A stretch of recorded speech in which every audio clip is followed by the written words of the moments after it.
यानी इसको कहते हैं valid vote cast by each candidate और गिनती से खारिज शुदा वोट इसको कहते हैं एक्सक्लूडेड फ्रॉम द काउंट।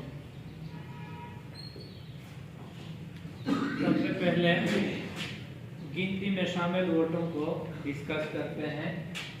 इसकी जो पहली किस्म है वो ये है कि अगर वोट पर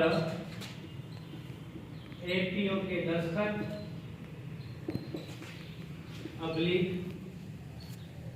ऑफिशियल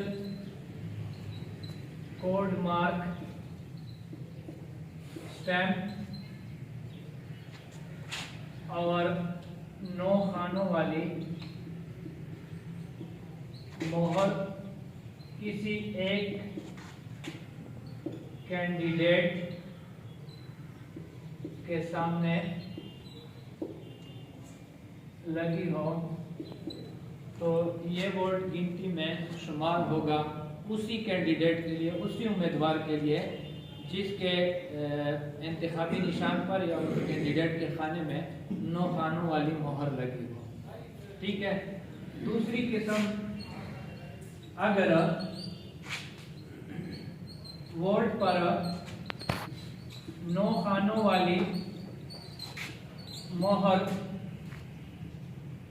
2 उम्मीदवारों के दरमियान इस तरह लगी हो कि किसी एक उम्मीदवार की तरफ ज्यादा हो। मिसाल के तौर पर ये एक वोट है,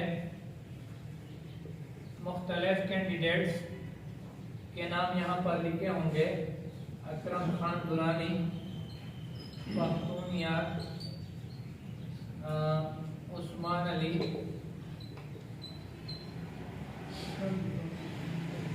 जफर हयात वगैरह। ठीक है।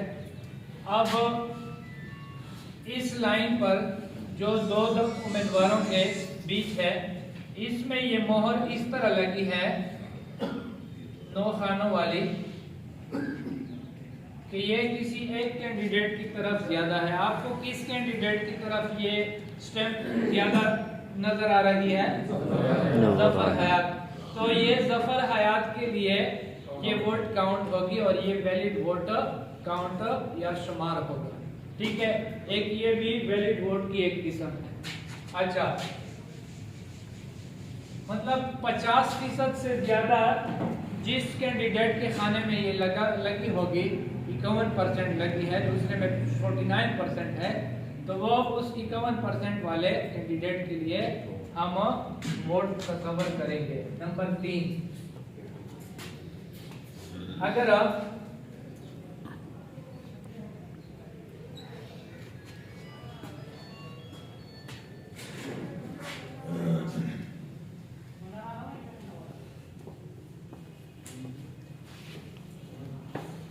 वोट पर किसी एक उम्मीदवार के खाने में एक से ज्यादा मर्तबा मर्तबा 9 खानों वाली मोहर लगी हो,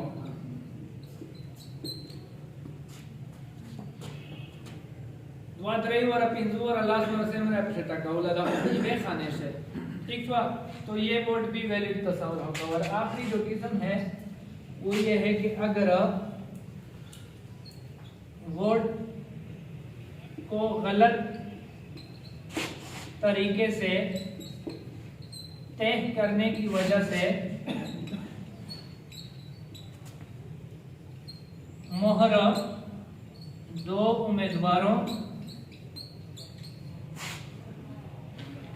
के खानों में लगी हो, अब यहाँ पर आपने इस बात को इंश्योर करना है कि ये सिर्फ और सिर्फ गलत तरीके से तय करने पर ये जो निशान है किसी दूसरे कैंडिडेट के खाने में भी आया है, लेकिन यहाँ पर उस स्याही को आप चेक करेंगे, मोहर की स्याही को, कि कहाँ किस कैंडिडेट के खाने में ये स्याही ज्यादा है मोहर की और किस कैंडिडेट के खाने में स्याही कम है। तो इस सूरत में वो वोट जिस कैंडिडेट के खाने में ज्यादा स्याही वाला मोहर लगा है उसके लिए आप ये वैलिड वोट तस्वुर करेंगे। तो ये 4 किस्में जो है ये गिनती में शुमार वोटों की है। इसके बरअक्स और ये जो सारे गिनती में शुमार वोट होंगे ये पैकेट नंबर 1 में, पैकेट नंबर 1 और पैकेट नंबर 1 बिल फर्ज अगर उस कंस्टिट्यूएंसी में 10 कैंडिडेट खड़े हैं तो आप 10 कैंडिडेट के लिए 10 पैकेट बनाएंगे, 10 पैकेट्स पैकेट 1 बनाएंगे, ठीक है।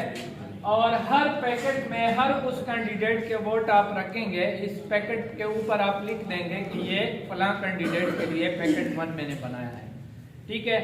हर पैकेट 1 में उस कैंडिडेट के वैलिड वोट आप रखेंगे, यानी एक कंस्टिट्यूएंसी में अगर 10 कैंडिडेट खड़े हैं तो 10 पैकेट 1 बनेंगे और 10 पैकेट 1 में उन ही कैंडिडेट के वैलिड वोट आप रखेंगे, ये वाला। इसके बाद